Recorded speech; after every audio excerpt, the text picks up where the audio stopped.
Creative Unity podcast, where we talk with people who used to live the ordinary and are now living the extraordinary. Natasha Nascimento is the founder of Redefining Refuge, an organization based in Tampa, Florida, dedicated to fighting for women and children who have been victims of sexual abuse and trafficking. Natasha works hard to spread awareness and education with the ultimate vision of ending the sex trade industry. Listen in as we discuss how her South African roots and strong family morals help shape who she is today. Well, I don't know if you know this, but when you and I were first getting to know each other, 6 or 7 years ago, when I first moved to Tampa and started helping out with Redefining Refuge, I was super intimidated by you.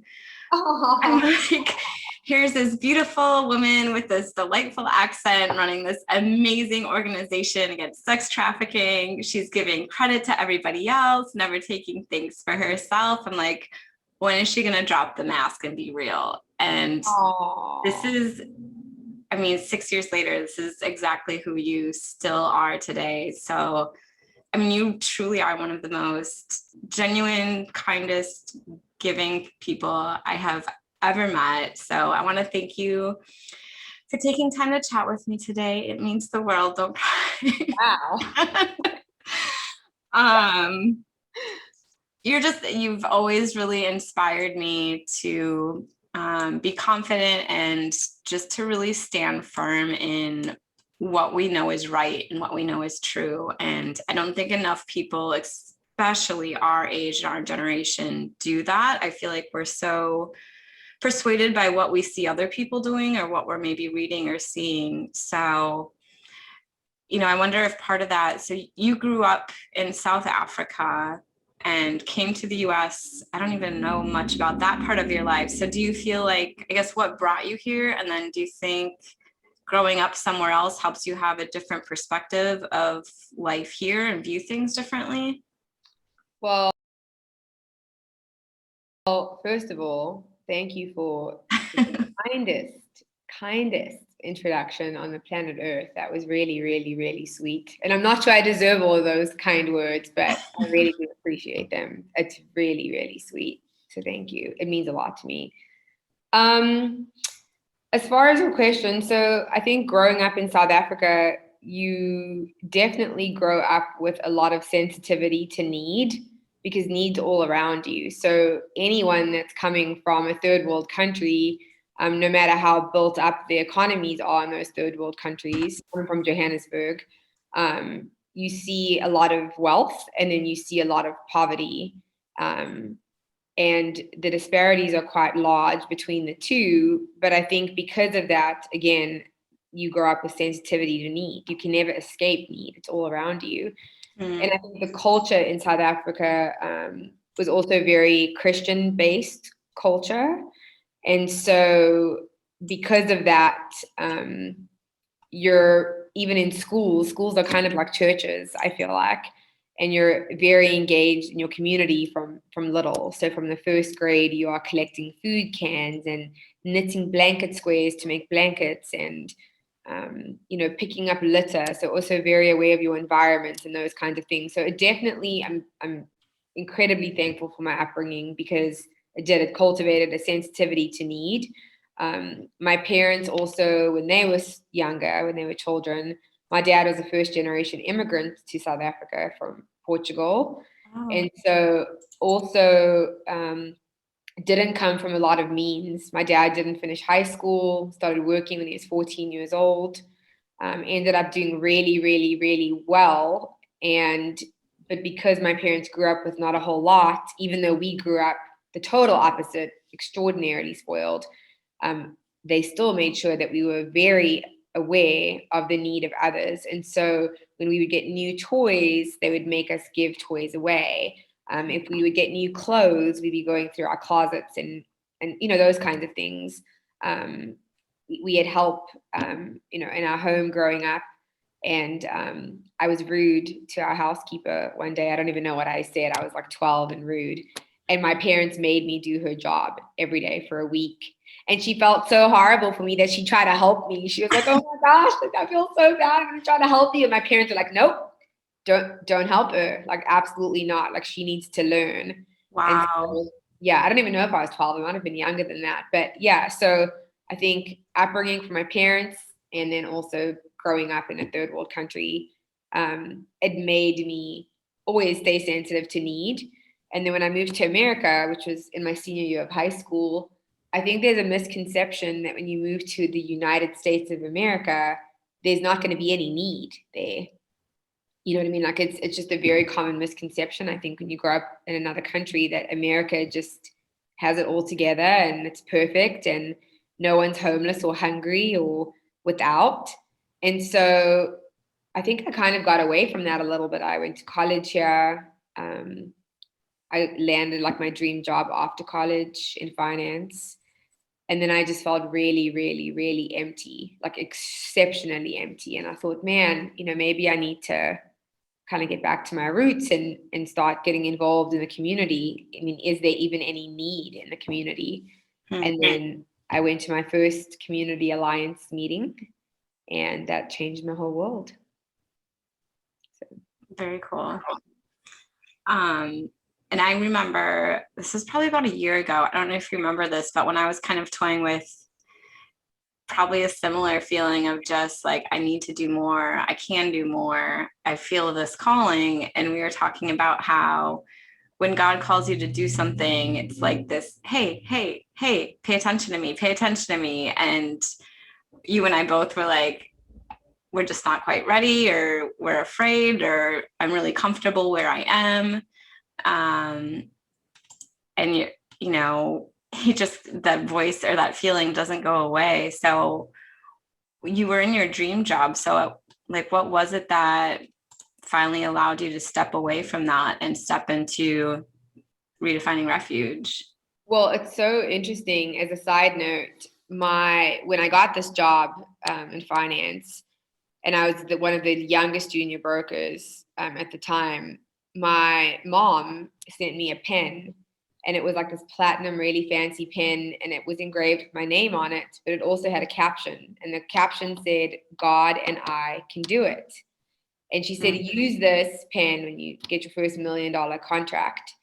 And right out of licensing, I got my first $1 million, which, to be clear, it wasn't $1 million for me. It was $1 million of assets for the company, but I got it right away. And I remember I went to use the pen and I couldn't use the pen. It was the weirdest thing. I could not use the pen. It didn't feel right using the pen. And then I thought, okay, well, maybe it's when I do a $10 million deal one day in my life. But the pen kind of taunted me, and it stayed in its box, which I'll explain why I mentioned that in a second. So I went to this community alliance meeting. It was my very first one, and they were talking about child prostitutes in this meeting. And I, for the life of me, couldn't understand what a child prostitute was. I'd never heard that term. I asked the question of, what the age of consent was in the state of Florida. They said 18. I was even more confused at that point. And then basically it came down to, if foreign children are engaged in forced prostitution, they're trafficking victims, but children that are born and raised in this country are criminals. So that changed my life. And then, to your point, this like constant tapping started happening. Like, hey, what are you going to do about this? Hey, now that you know this, hey, you heard this, can't unhear this. What are you going to do? And so I never took it as, what am I going to do? Because who am I? I'm a person that's in finance. I don't have any social work background. So I thought, well, I can talk. I have a mouth. You know what I mean? I'll use that and go to organizations that are already serving kids and tell them, because they can do something about it, And then I went to all these organizations, and I felt like no one felt the same urgency as I felt in my spirit about this issue. And so I bought a Nonprofit for Dummies book, and that's how I started Redefining Refuge. And it was unrelenting, to your point, the tapping. Mm-hmm. And then, funny enough, years later, we signed the first contract in the state of Florida for funding for a safe house for trafficked children. And the only pen I had was the pen that I had. Oh, wow. That just gave me chills. And then I cried my eyes out, and I'm like, wow, like the pen was not for $1 million. Like the pen was for like a priceless Hmm. situation for these kids, Yeah, human lives. Yeah. Yeah, Right. just There's no dollar amount on that, right? for people, I've heard you speak a number of times, obviously, but for people who haven't, when you're saying like why you were so confused with the age of consent and the child being a criminal is because they're legally not even allowed to give consent for these activities. They're so young, and yet they're being charged as criminals for things that they clearly don't want to be a part of or are forced into. Right. So it's this Imagine seeing a 10-year-old little girl that's in handcuffs, who's just been raped repeatedly for who knows how long for somebody else's financial gain, and then we arrest her. We don't help her, we arrest her. That's what was going on. It's mind-blowing that that's what was going on, but it was for the longest time.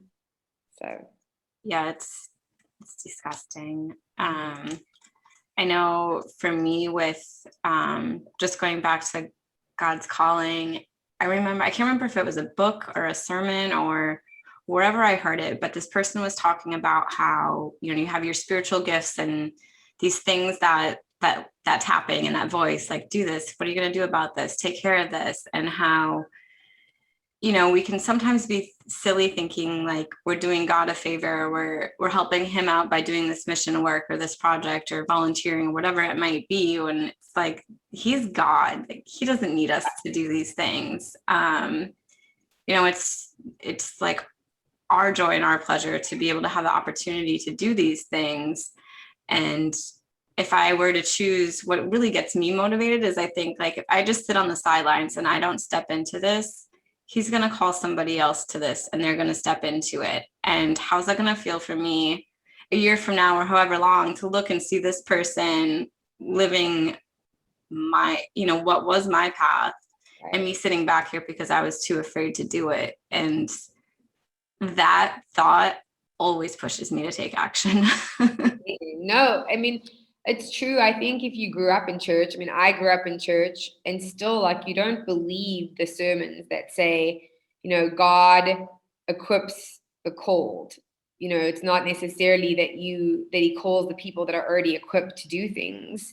And so you hear these sermons and you think, oh, but that's for those people, not for me. It's for those other people. Or yeah, like, it's weird. You don't think that applies to you, but it does. It applies to every single one of us. If there's something, and it can be anything that resonates with you, you have to pay attention to that, especially when it doesn't make any sense. Like, why is this thing resonating so much with me when I know nothing about this? You know what I mean?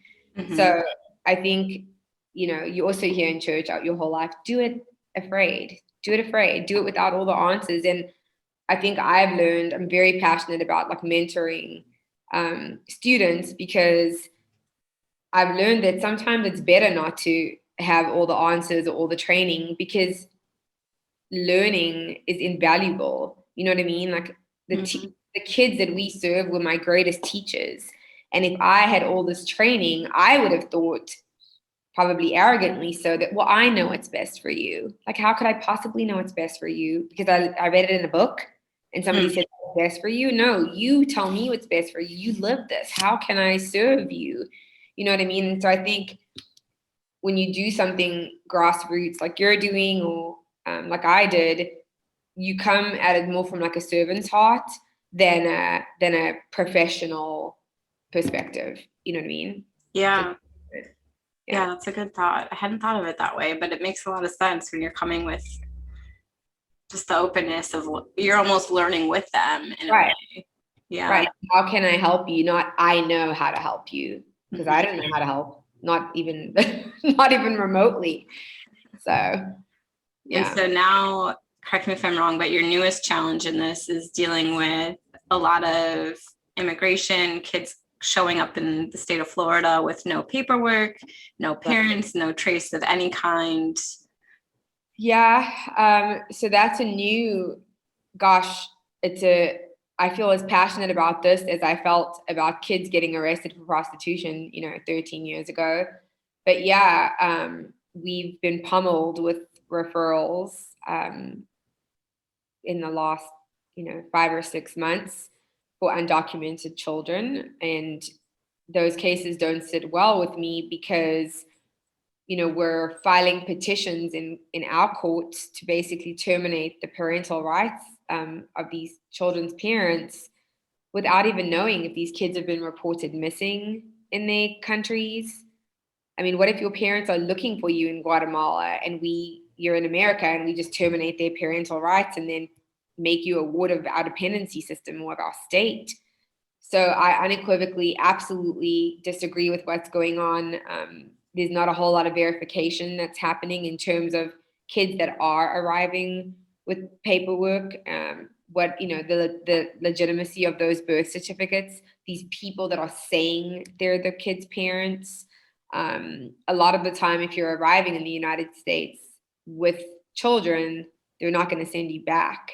So what do you think? I mean, we're perpetuating trafficking in that aspect. So of course, people are going to just be taking children and coming out with children so they can stay.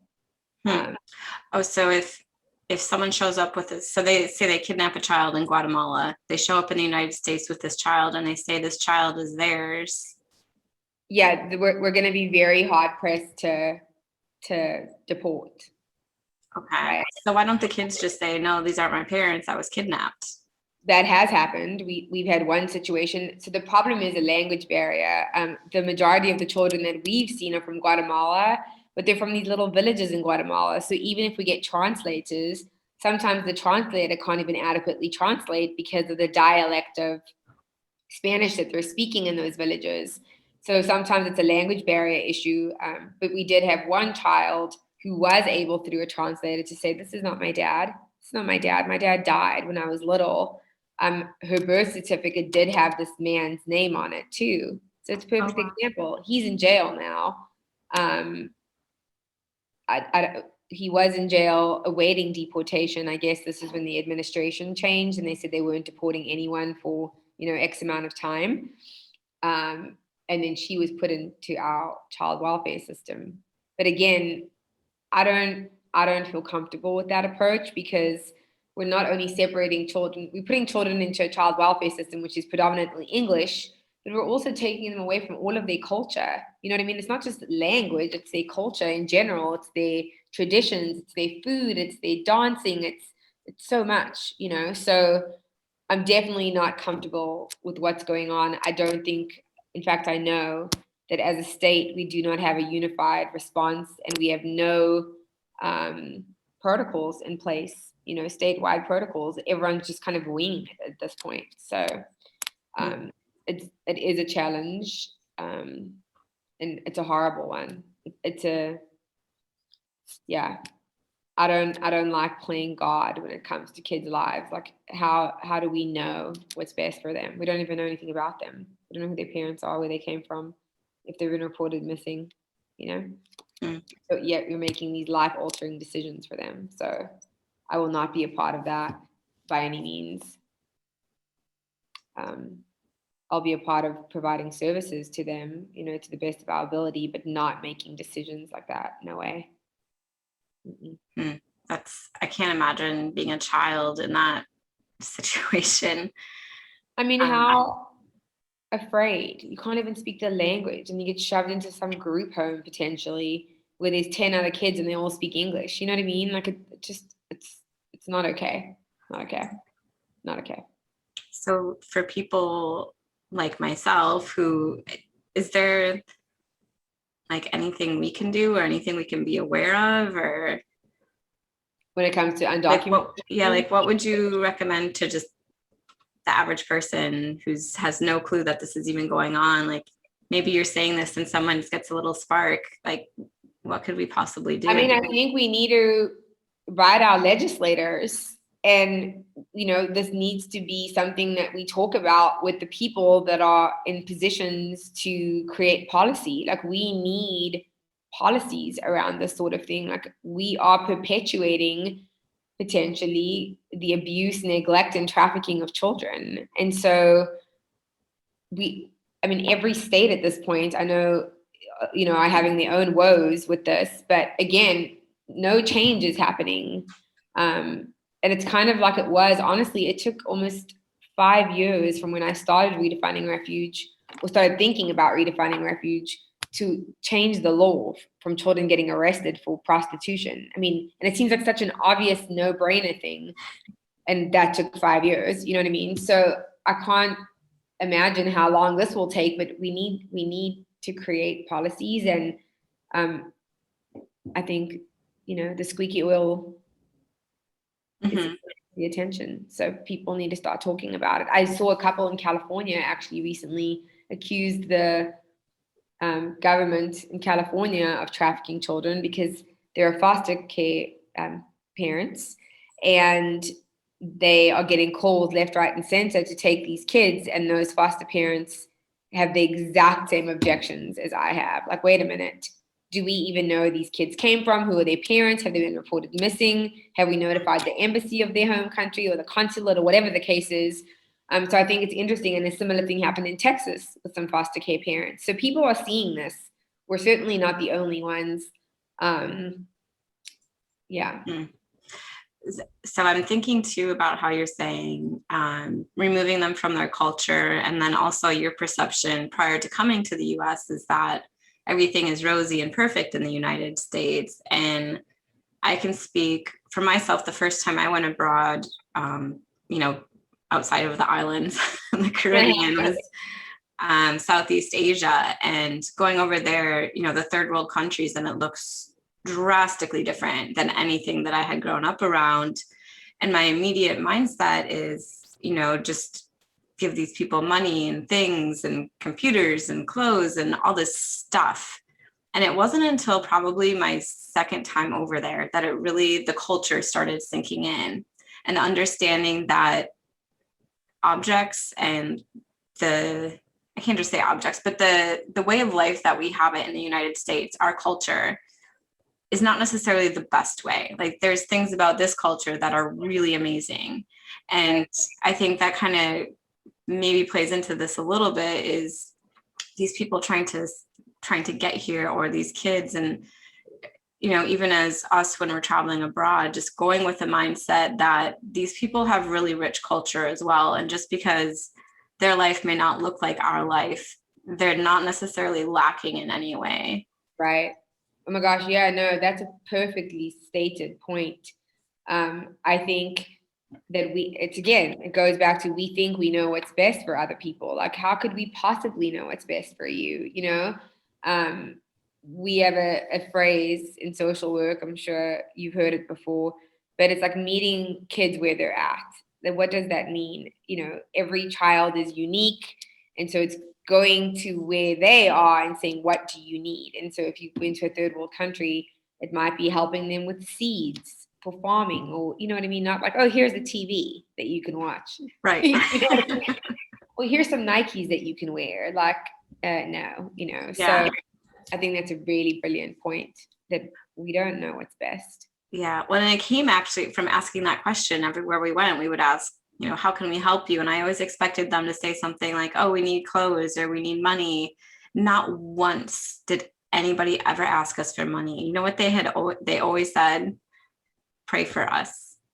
Pray for this, pray for that. We could use this. So can you pray for this for us? And I was blown away. Yeah.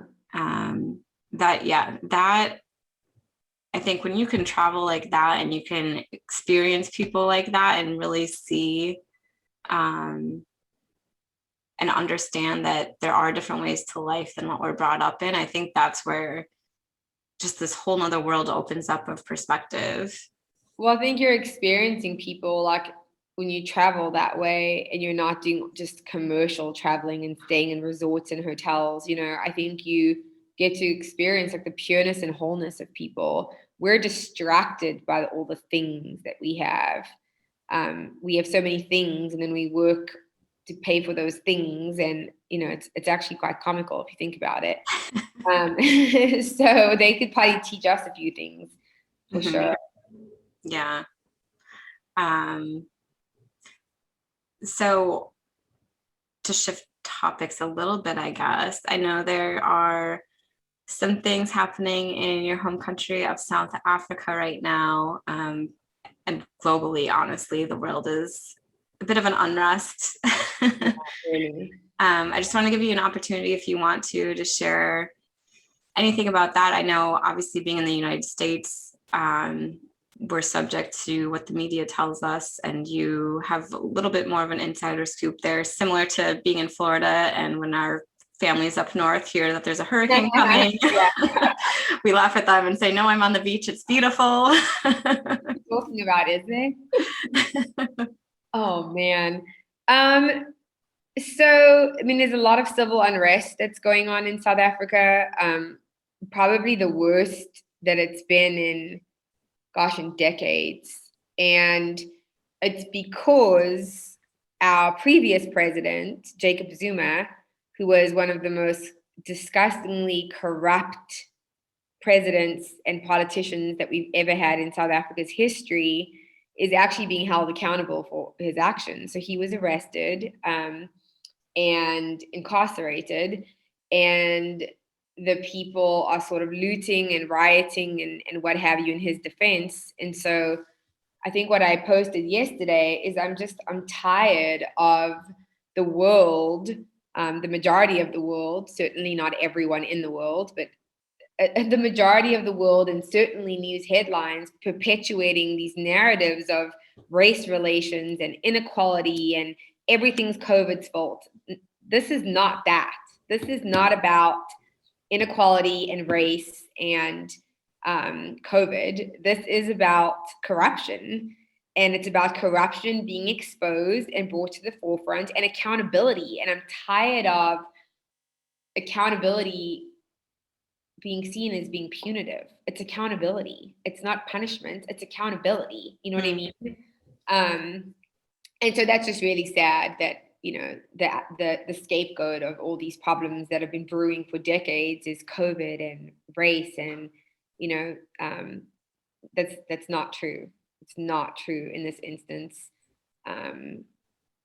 We have people that are the same race burning down workplaces of people who they share race with, you know what I mean? And taking them out of jobs. So this is not about race. This is about corruption every level, you know? And I think it's very similar to what's going on in Cuba. It's corrupt governments is what this is about. It's not about race and COVID and what have you. It's the people that are in power, these elected officials that are there, that are not public servants whatsoever. They are politicians. When you're an elected official, you're a public servant to the people. That's what you are. And we don't have that. I think we're seeing that globally more and more and more, is we have politicians and not public servants. They are public servants that are appointed by the people to serve the people. It's not happening. So yeah, when you say it as that's their definition, it's literally they're public like reality. Right. I mean, South Africa had a $5 billion arms deal under this previous president, and yet our police force has no ammunition to protect the people. But we had a $5 billion arms deal, but the police have no arms. You know what I mean? Yeah. And the previous presidents building like mansions and cars and getting rich, and his family's getting rich, and they have multiple houses in multiple countries. That's how you're serving the people, your country. And then it's these same people, oddly enough, that are rioting and looting on his behalf because they actually believe that he's being held accountable for the color of his skin, potentially. You know what I mean? It's ridiculous. No, he's being held. It doesn't matter if he was purple or green or the rainbow. You're being held accountable for racketeering and money laundering and fraud, and the list goes on and on and on. And again, I think that's happening in a lot of places in the world, not just in Cuba and South Africa. I think it's happening more covertly in other places. You know, people use their status for political gain and power, and not for the people.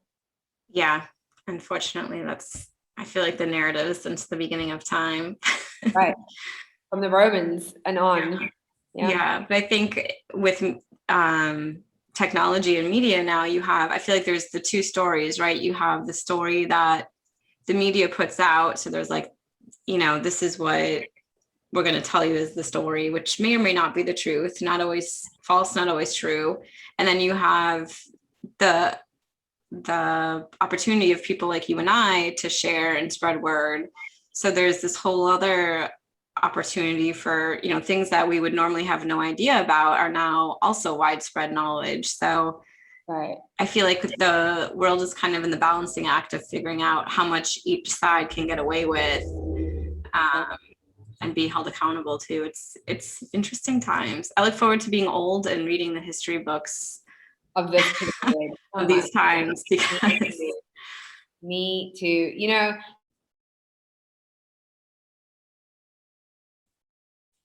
I'm like, the truth is still the truth, even if no one believes it. And a lie is still a lie, even if everyone believes it, you know? yeah. So, and the media is fully aware of that. So, I don't care if they lie, as long as everyone believes it. True. You know? Yeah. Well, we covered a lot of different ground. What are a couple ways we can help support you and your mission? Well, I think above and beyond just supporting Redefining Refuge and our mission is, you know, putting a dent in trafficking in general. And the easiest way to do that is your consumer habits. So we talked about consumerism just a little while ago, but electronics that you're buying, you know, where are they coming from? Brands that you're wearing, you know, are these made in fair labor organizations? Coffee that you're drinking, chocolate that you're eating. If we are more cognitive as consumers that we're consuming fair trade, you know, items, we would have less trafficking by millions and millions and millions. We wouldn't even have a trafficking problem as much. We focus on sex trafficking of children, but the larger problem in the world is labor trafficking, and labor trafficking is rampant in the coffee industry, in the chocolate industry, in produce industry, in electronics, and in brands. And so there's a website that you guys can visit. It's called Slavery Footprint, and you can take the questionnaire. It probably takes about 15 minutes. It's completely anonymous, obviously. And it just shows you how many slaves you have working for you based on your consumer habits. And it's very, very humbling the first time you do it when you aren't aware. So that would be my first ask of people. Chocolate that you love. I love Ferrero Rocher chocolate. It's one of my favorite chocolates. Don't eat it because they have like an F rating of their labor standards and practices. There's so many documentaries you can watch on YouTube. I watched a documentary once. Well, I've watched it many times because I use it as a teaching resource now. But it was a group of workers that had been working on this cocoa field for over 20 years. I want to say it was something like 25 years, and working 18-hour days, 20-hour days, and they had never tasted chocolate. And somebody gave them a piece of chocolate, and even now, I think it's going to blow my eyes out. So I would highly encourage people to watch stuff like that because it makes it feel very real about what you're putting in your mouth and what that means for someone else. You know what I mean? Mm-hmm. So that would be my first ask is genuinely just not even agency specific, but as a people that are being exploited specific, would be what your consumer habits. And then as far as Redefining Refuge, prayer is always at the top of our priority list. Our kids need to be covered in prayer. Our organization certainly needs to be covered in prayer consistently.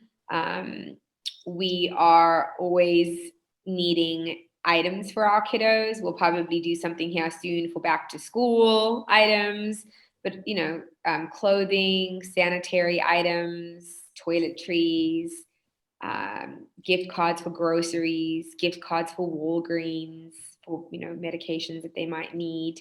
Is that something that you list on the website or on your social media, or how would people find out? Well, it's not on our website because our website's heavily outdated at this point in time. So I should probably update that soon. But yeah, we will, as it gets closer to the time, we'll, especially for back to school, we'll post a needs list. I should be better at posting needs lists actually so that people can visit them. But yeah, another thing is you could sign up for our newsletter. Easy way for us to stay in touch with you and keep you abreast of what we're doing and what we're needing.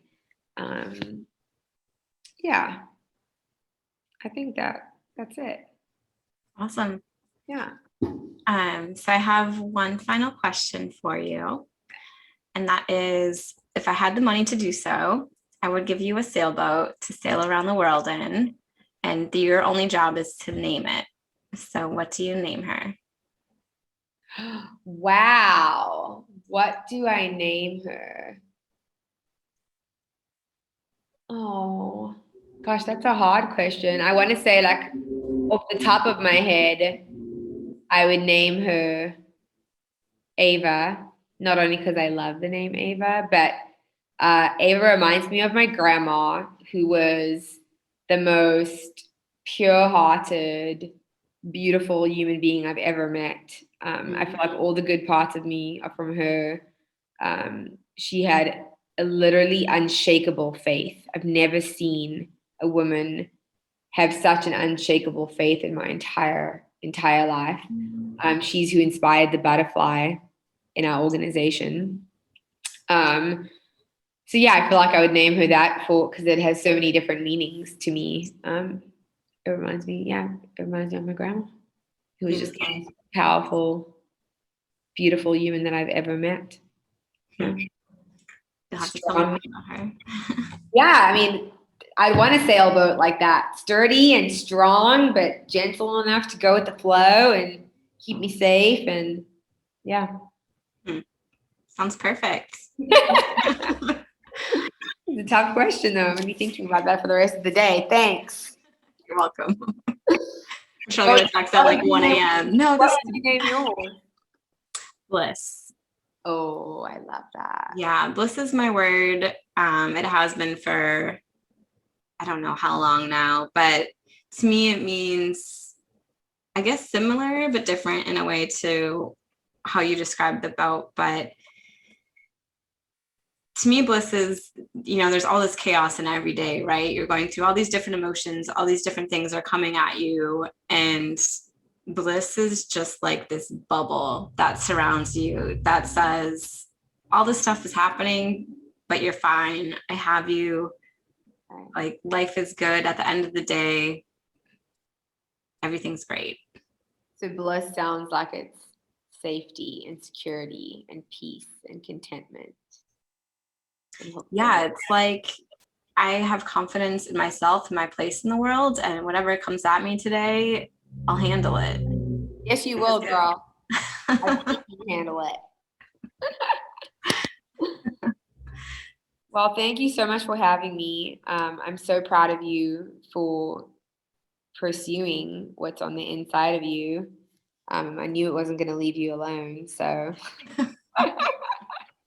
just had to step into it. So I'm really proud of you, and I'll do whatever I can to help you on your journey and make it as blissful as possible. Well, thank you so much for your time. I really, truly appreciate it. And I love just being able to see everything happen throughout the years and look forward to seeing what comes in the future for both of us. Yes, me too. Good things. Yes, always. All right. Thank you so much for listening. If you enjoyed this episode, spread the word. Share with a friend, post it, comment, shout out. Let us know. Be sure to hit the subscribe button so you don't miss another episode. Follow us on our socials and be sure to check out stateofunity.org for upcoming group experiences. This is Cara Irene, hoping we leave you feeling inspired to do more.